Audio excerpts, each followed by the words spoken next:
Hi friends, welcome to Senmalai family. வாங்க, இப்போ நம்ம ஒரு ஸ்நாக்ஸ் செய்யலாம். குர்குரே வச்சு நம்ம ஒரு ஸ்நாக்ஸ் செய்ய போகிறோம்.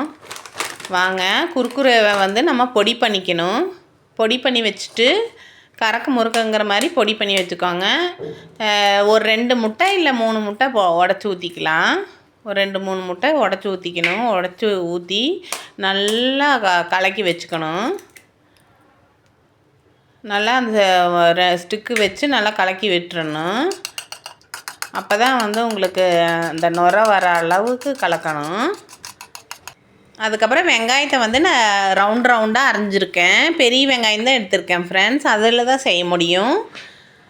இப்போ ரவுண்டாக கட் பண்ணி வச்சுருக்கேன். அதையே அந்த முட்டையில் வந்து டிப் பண்ணி நம்ம அந்த குர்குரேவில் வந்து டிப் பண்ணிவிட்டு எண்ணெயில் போட்டுக்கணும். எண்ணெய் காஞ்சிக்கிட்டும் சூப்பராக இருக்கும். மொறுன்னு இருக்கும். நீங்கள் இந்த மாதிரி குர்குரேக்குள்ளே இப்படி பண்ணி போட்டு எடுத்து சுட்டு வச்சுக்கோங்க. நல்லாயிருக்கும், டேஸ்ட்டாகவும் இருக்கும். இப்போ காரம் வந்து நம்ம குர்குரேயில் இருக்கிற காரமே போதும். இல்லை பிரெட் கிராம்ஸ் இதெல்லாமே அதில் வேணாலும் செய்யலாம். நாங்கள் இது வந்து கொஞ்சம் ஸ்பைஸியாக இருக்கட்டுமேன்ட்டு இதில் செஞ்சுருக்கேன்.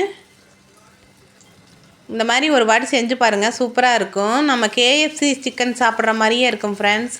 கேஎஃப்சி சிக்கன் எப்படி கருக்கு முறுக்குன்னு இருக்குது சாப்பிட்றதுக்கு, அந்த மாதிரியே இருக்கும் ஃப்ரெண்ட்ஸ். டேஸ்ட்டாக இருக்கும். நம்ம சிக்கனுக்கும் அந்த மாதிரி செஞ்சு பார்க்கலாம், நல்லா தான் இருக்கும்.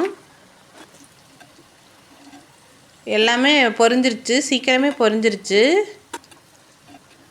எல்லாம் எடுத்து வச்சுக்கலாம், எண்ணெய் வடிட்டும். இந்த மாதிரி ஒரு வாட்டி செஞ்சு பாருங்கள் ஃப்ரெண்ட்ஸ். தேங்க்ஸ் ஃபார் வாட்சிங்.